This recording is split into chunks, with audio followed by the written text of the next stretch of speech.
Hi HR Nation, welcome back to another episode of the HR Leaders Podcast, the show where we explore the future of work with industry experts and HR executives in the world, the leading global brands. Super excited about today's episode. We're joined by Zaina Orbai, Chief People Officer at the RealReal. Welcome to the show. How are you? I'm good. I'm happy to be here. It's nice to see you again. Very flowery top, flowery in the background. Love it.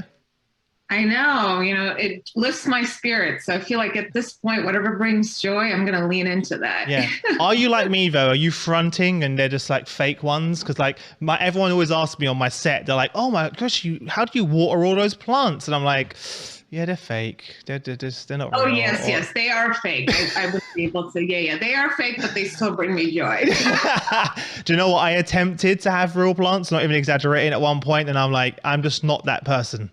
I just shouldn't be responsible for keeping plants alive. I even had a cactus at one point and I still couldn't keep, if I couldn't keep a desert plant, a plant that survives in deserts alive, I shouldn't be allowed to have a plant in the studio as well. But how you been? We spoke a few months back. How are things? How's the family? How's everyone?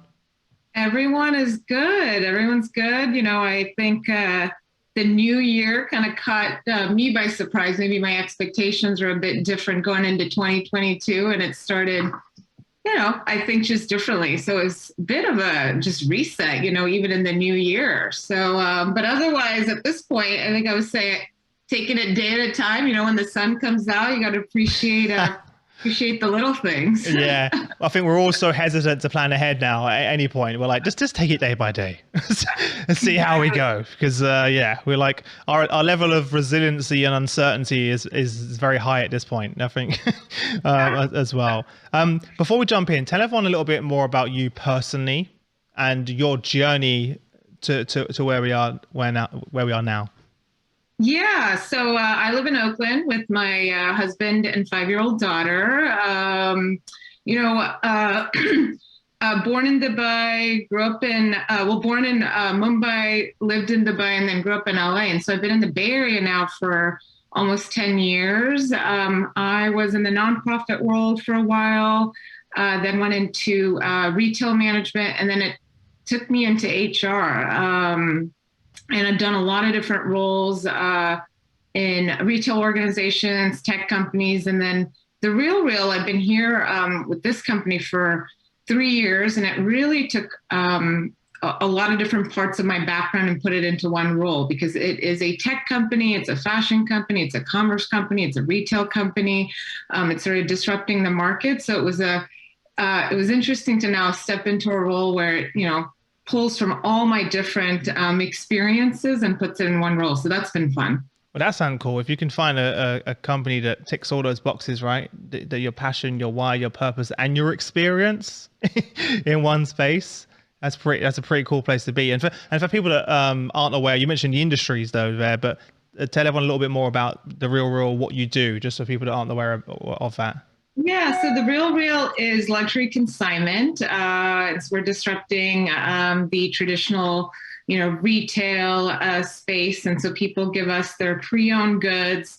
We sell them into the marketplace. And so it's a two-way, marketplace. We like to say, if you go online, it's all mainly online. We do have a few stores. You can sort of find that one coveted item, or it's a bit of a treasure hunt of what you're looking for. So I think it's fun for both the consignor who wants to sell things that they're maybe emotionally attached to and give it, a second life, or the person looking for a great deal for something that's not on the shelf anymore.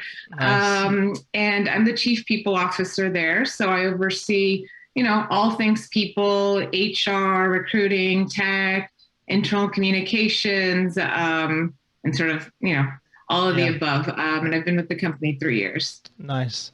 And very briefly, tell us about the journey then. You mentioned from Mumbai to Dubai to where you are now. Like, just kind of walk us through how that happened.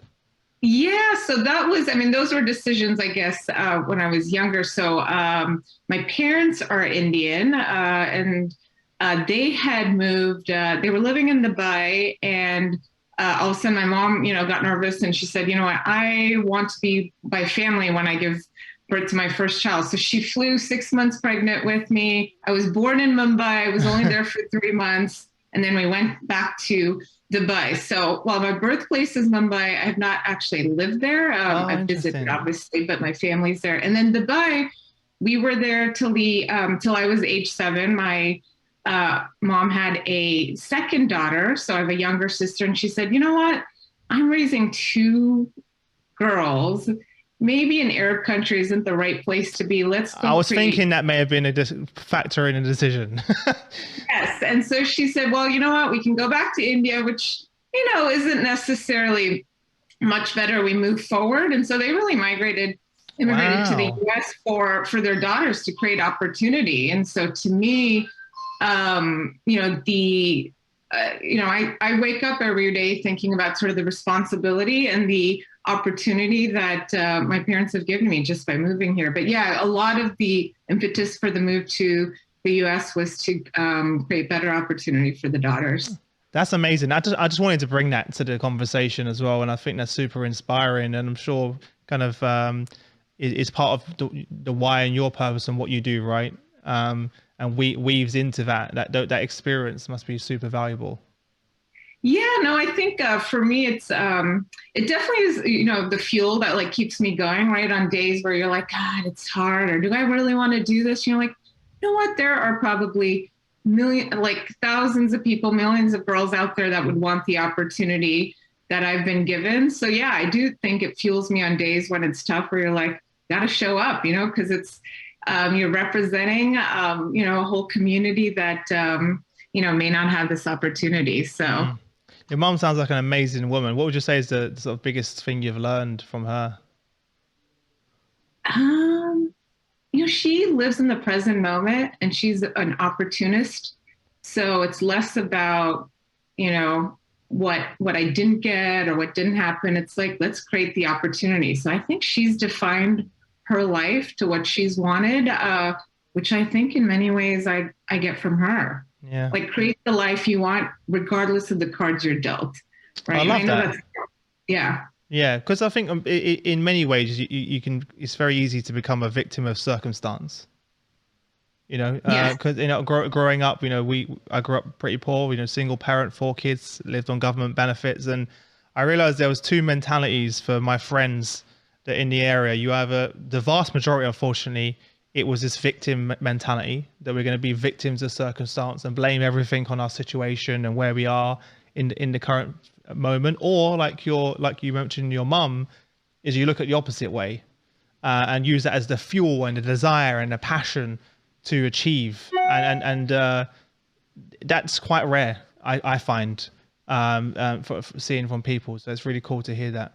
I think it's definitely like a positive mindset, right? Mm-hmm. That you're always going to see sort of the silver lining. And even when things are tough, it's like, hey, there's something good in this moment in time, regardless. So yeah, I do think I've gotten that from her. Amazing. I wasn't expecting to answer that question. I'm sure you wasn't even expecting me to ask you it, but I just thought it was really insightful, and I could just feel like that was part of your journey. And that's one of the reasons why I love starting the podcast.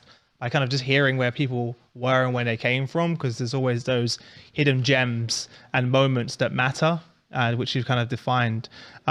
So in our last conversation, I know something you're super passionate about is talking about, what are those biggest changes that have happened between that sort of employer-employee relationship. It's certainly evolved pretty dramatically over the last 2 years and continues to evolve. So I'd love to hear your thoughts on that.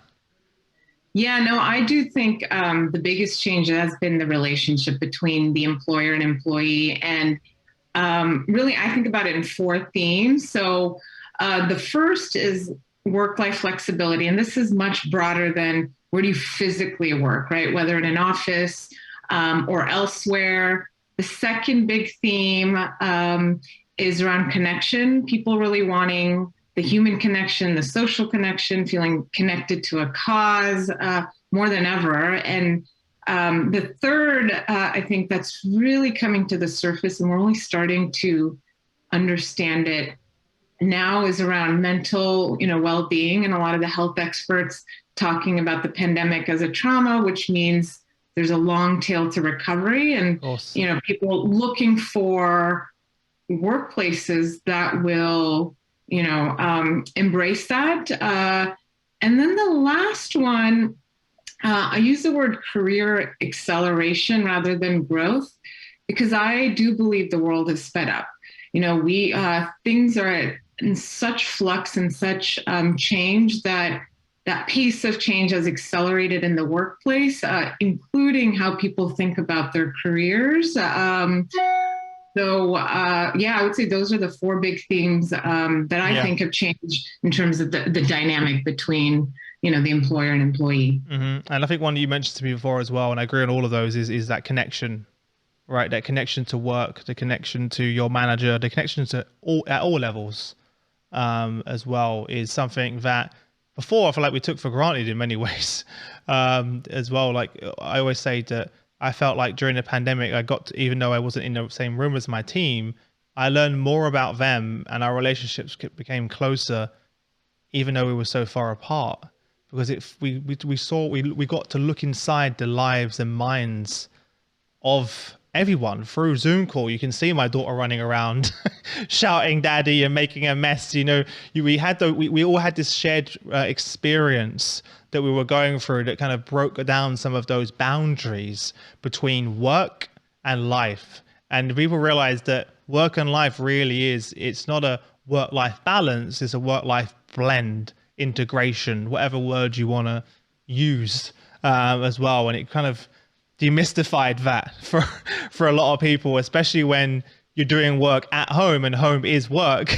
And I think, even beyond that, I think, yeah, absolutely. There's no now scenario where you say, oh, that's not work related. Yes. Keep that, at home. It's all very integrated. And, and I also think about now, the pandemic gave people a lot of perspective of what's important to them. And since it got integrated, there's also the sentiment of, I want to make sure I work for a place that I'm able to meet the demands of my personal life while doing a great job professionally, right? Versus the other way around where, I'm going to sacrifice my personal life for my professional life. And in fact, I think it's flipped. And that's a fundamental shift that companies have to think about, is how do welcome that conversation that people have personal needs, but they can still get, their work done and build a career at your company. So it's a pretty big, I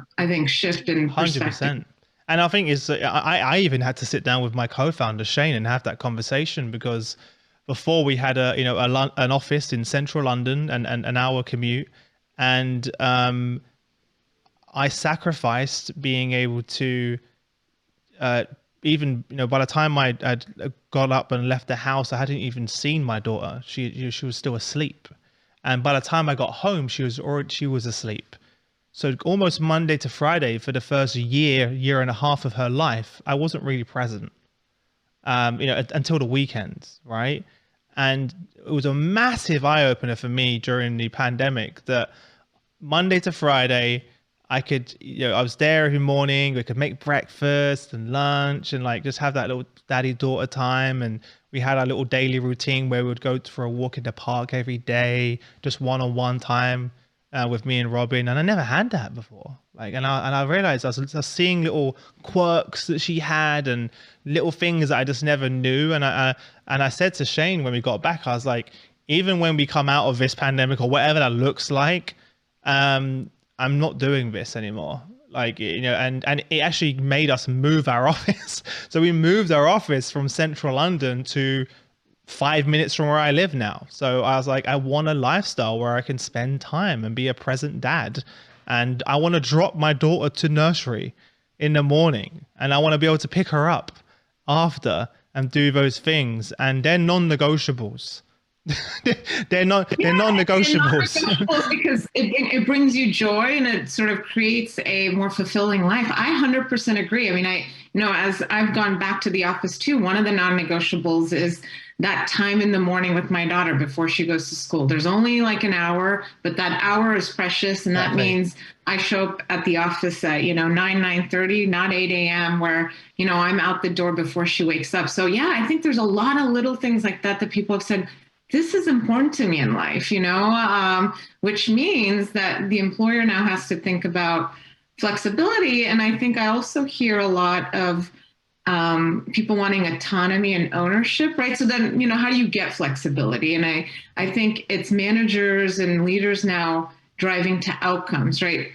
Don't manage people to tasks and when they do it. They have to be seen to be managed. I mean, they have to be seen to be working. Is that the way you say it? Like, because a lot of times it's like, oh, I can see them, therefore they're working. Right. That was the old school, the old way of looking at it. Yeah. Or like the old way was like, they were right next to you and you're like, can you do this? Can you do this? And it's just like, now it's like, okay, you've got to think ahead as a leader, have the context of why and what's the outcome you're trying to drive. And then, trust that team member and your team is going to be able to figure it out, and they might do it, in their way. And so I think it's not only sort of where, but how, and how people get to that outcome, which means that I think companies also have to be more forward thinking on where they're going to be able to, communicate to their employees what they need. So, yeah.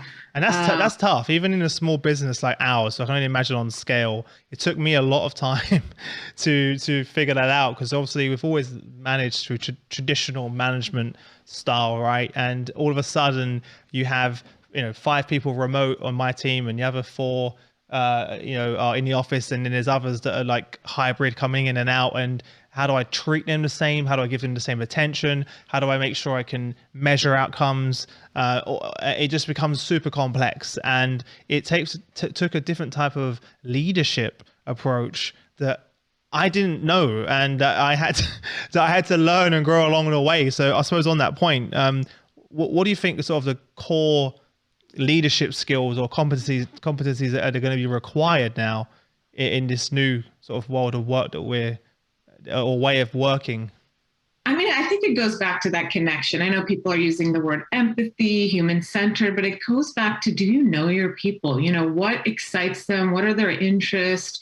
What do they get, motivates them? And really understanding people's motives, interests, and strengths. And I always feel like if you can figure out where those 3 things overlap, you're going to have such an engaged employee ready to go, every day. And that's not going to be every day. But, we talked a little bit about connection. And, I think this whole thing of like proximity and connection is, false, right? There are people in the office that, I sat next to that I didn't really know much about them, even if they sat next to me, for years. And there's other people that I have not even met in person, and I have such a deep relationship just by the nature of, the conversations we've had virtually by Zoom or phone. And so I do think as a manager and leader, it really takes we have to get to know people, more deeply to be able to then lead them in a way that gets, sort of meets their needs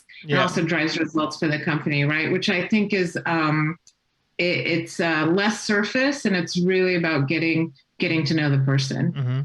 This all sounds great in a practical sense, and I think everyone would agree with you. But then traditional organizations or most businesses, the systems, structures, process, culture represents the old way. Right. Of working. What have you been doing, and how have you been going about sort of breaking down some of those silos, or the red tape and the things that exist in the organization? What approach have you taken? Yeah, I mean, I think, there's multi-layers. We talked about connection. There's the connection of feeling connected to your manager, feeling connected to your colleagues and, coworkers, and then the company. At the manager level, I think it's a lot about manager enablement. So we did partner up with a company called Motivosity. It's individual Tom Floyd, to build basically custom training programs of things like, listening to connect, and like asking to understand, and like, how do you, through a virtual setting, build a more meaningful relationship with your team, so then you can lead them more effectively, which is not, sort of the standard stuff. It's really about, in this time, and we made them optional, because we said, look, everyone's got a lot going on. last thing we want is mandatory HR training. No, I don't want that. But you know what? We'd be surprised. Every class went booked. If anything, there was a wait list. We added more.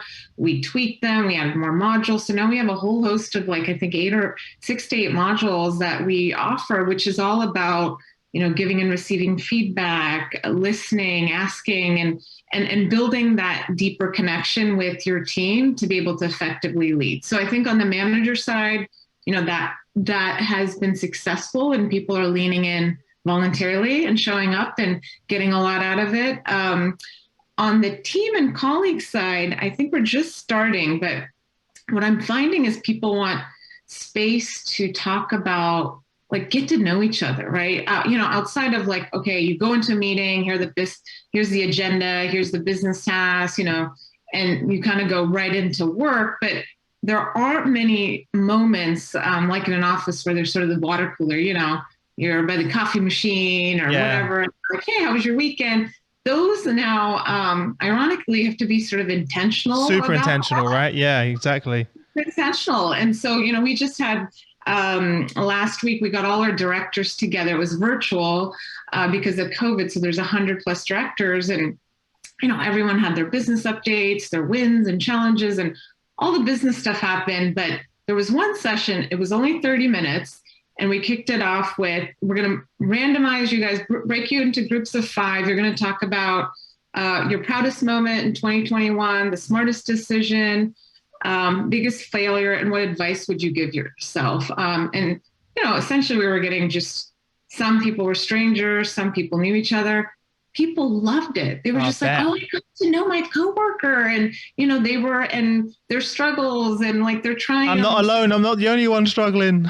Yeah. And so I would say it's really going back to that connection of how do you kind of create that space that seems frivolous maybe, but in fact, people are yearning for it. And then it's if you get to know people personally, it's more fun, right? When you go into a work meeting or tackle a work project. And so we have to create that.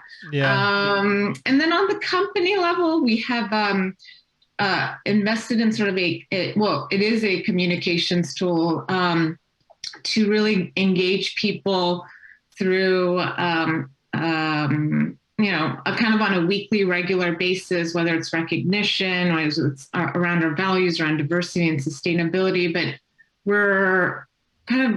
what we're doing is curating content to really understand what is motivating people, to connect them more to the company values and company mission. And so there's been a lot of investment on that side too, which seems to be going well. So those are a few things, but those are things that in the past you'd say, oh, it just sort of happens, and now you have to really think about how to create the space to do that. But these are all the things that really matter, right? This is the glue.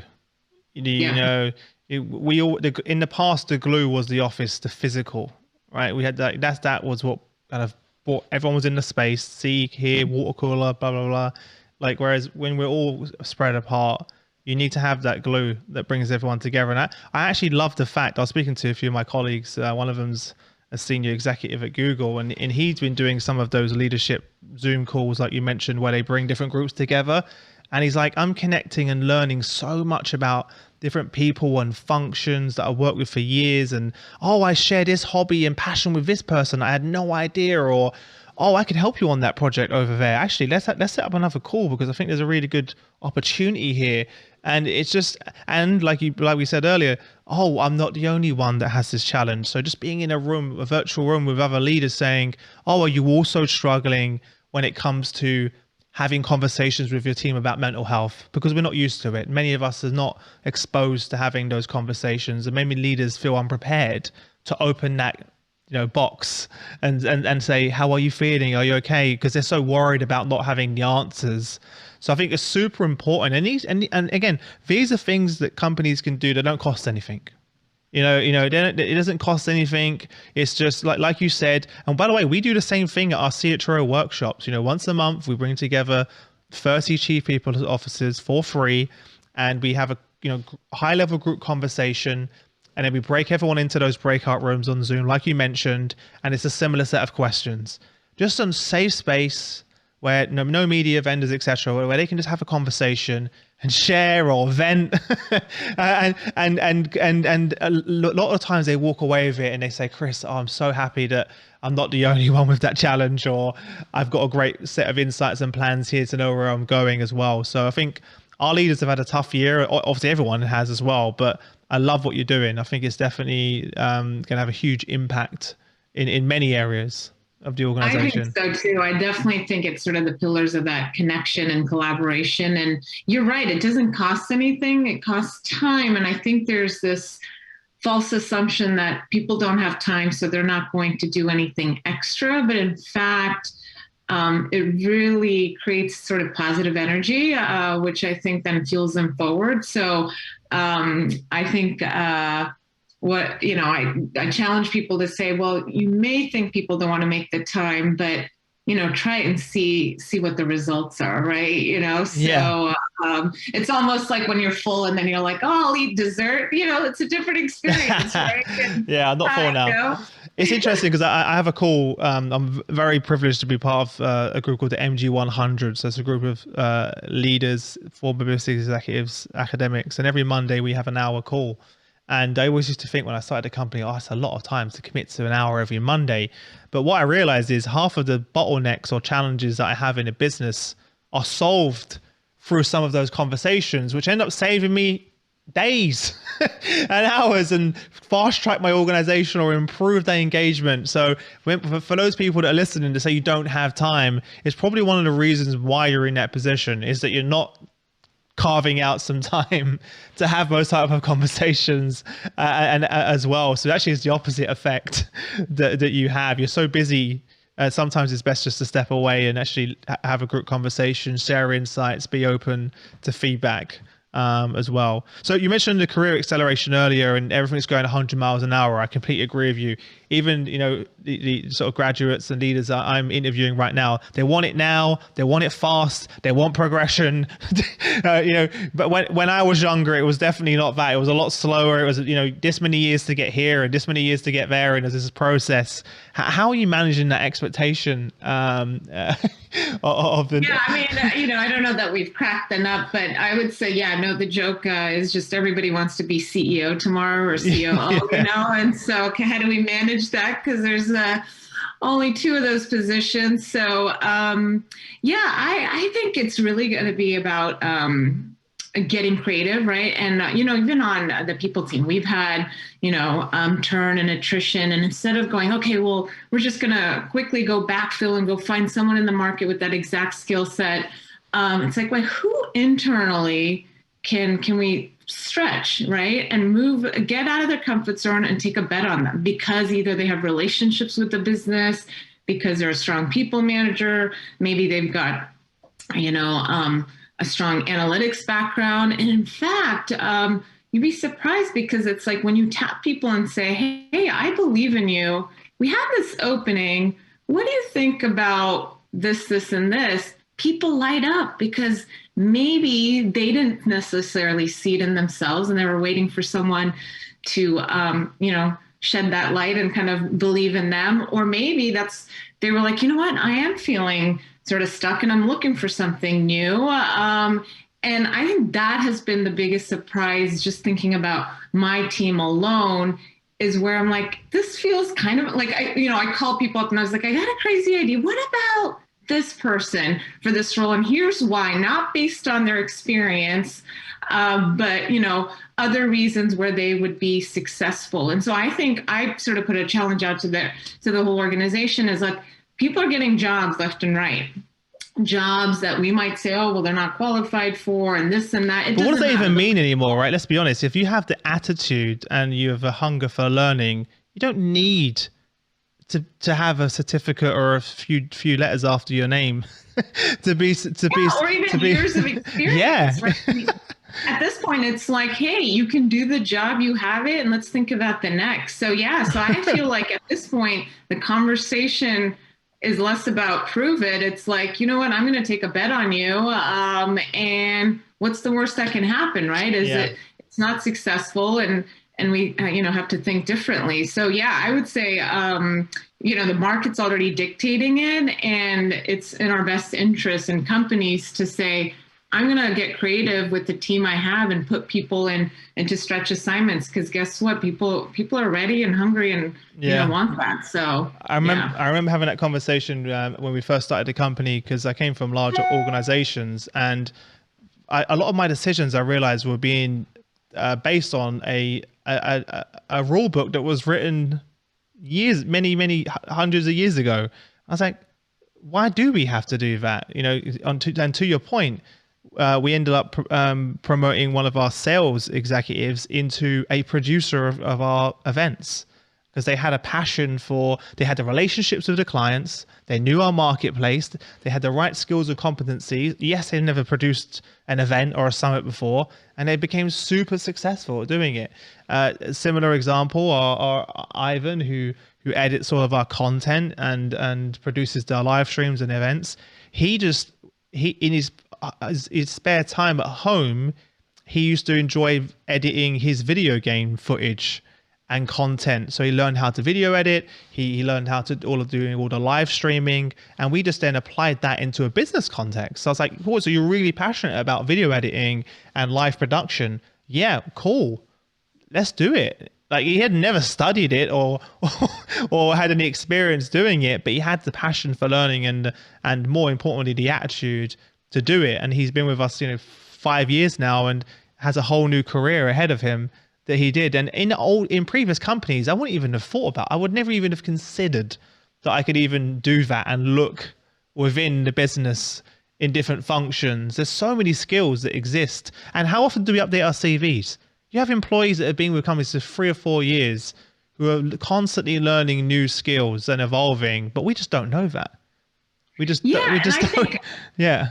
And new skills. And also, a lot of times people have these multiple lives, right? Maybe they were in the Navy, or maybe they were whatever. Now they're in recruiting, or somehow their job. And it's like, until you talk to them, what I found is like, hey, I'm thinking about you for this. And they're like, oh yeah, well, I have these skills from 10 years ago that I can, apply. And you're like, oh, wow, I didn't even know that, you had that in your background, because maybe it wasn't relevant for this very current job, but it's so relevant as you move people around. So yeah. And, I also believe that like it creates this sort of like dynamic new energy, right? Some of the, when people are in sort of their greatest moments, a lot of times they're doing it for the first time, right? And so I think it's always fun when you can intersect people's background and put them in a role, because they're going to bring so much new creative energy to that work that you may not even get with someone who's been in that field for 10 years. So I think there's a lot of benefit.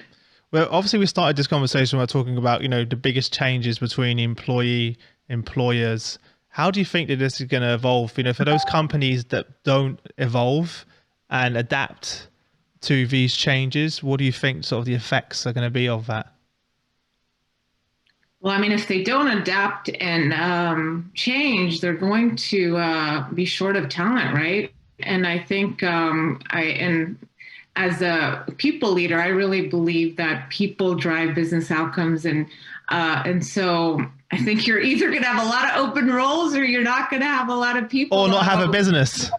Yeah, or have a business, right? Because you need people to drive business. So I think I don't think it's a nice to have. It might feel like a nice to have, but I do think it's a shift, and it's sort of it's going to be table stakes in a couple of years, if not sooner. Isn't it interesting where, like you just said, the things that we've been talking about, the conversation about mental health and well-being, the conversation around work-life balance, flexible working, the conversations, all of the conversations, to be honest, that we're talking about, 2 years ago, they were just nice to haves, as we just said. They were almost just things that we spoke about, we whispered about, of you see what I mean, of having. And now that these are fundamental, people are walking into an interview now, and the first question they're asking is this a hybrid role? Mm-hmm. Before compensation, before how much money they're making, what does this look like? What is the focus you have around, well-being, diversity, inclusion, etc.? These are all things that we've been talking about. I've been podcasting about for over 10, no, not 10 years, for 6 years. And within the space of 2 years, these are now at the top of the conversation, right? And so how does that how does that make you feel as a HR practitioner who's been doing this for quite a long time? Honestly, I think this is such a great, it's so positive for society when I think about it. It's hard when you're sitting in the company and you're going, like, wow, there's so many more expectations. And now, my role just grew by, I have to think about COVID. I got to think about mental health. I got to think about hybrid workforce. So, as a practitioner, for sure, it feels like a bit hair on fire. But I would say if I zoom out, is like for society, this is a good thing, right? That like you can in the morning drop your kids off to school. You can give someone a job that, based on their passion rather than experience. You can help someone through their mental health struggles rather than having to quit and not be working. Feel like connected to your boss rather than just a job. So to me, as a societal sort of shift, like this is a healthier way of living. Now we haven't figured it out. And I think it's harder on sort of people in organizations, but we evolved from industrial times when like that was sort of a shitty time to be working, and look where we're at now. So to me, it's just sort of the next phase of how you sort of lift up like human beings through the environment you create. So yes. So while I do feel like hair and fire, I do zoom out and say this is a better way. Well, on that point, then this is the time of the show where we jump into our quickfire round. So so I asked, these are the same questions I asked everyone. You got 30. Okay, you got 30 seconds for each question. Are you ready? Yes. You're ready. You're like, I don't know. What are your hobbies and passions outside of the office? Oh, dance. I think we talked about it briefly. I'm really into Steezy these days. It's a dance. Oh, yeah, we did. Of course. Steezy, Steezy Studio. Yeah. Steezy Studio, shout out. So yeah, I danced my whole life. It was sort of a way, that it was expressive, cope with things. And so it's got me connected back into dance. And it's kind of fun because you get exposed to dance from sort of all over the world. I just, took a class and it was sort of these Jamaican dancers, and it was fun. So, I love it. Someone who loves culture, it's great. So, I was about to say different cultures, right? And different, I love it. Steezy Studio, check it out. You can live stream it, so it's great. Definitely now, if people at home want to get some exercise as well. If you could click your fingers and change one thing about HR, what would that be? I think don't focus so much on how things have been. Think about what the world needs today and how they should be. Oh, I love that. Looking back, I think people have a lot of time to reflect over the last few years of really what matters. And something I've definitely thought about. What legacy do you wish to leave behind, like for your daughter and your family? What legacy?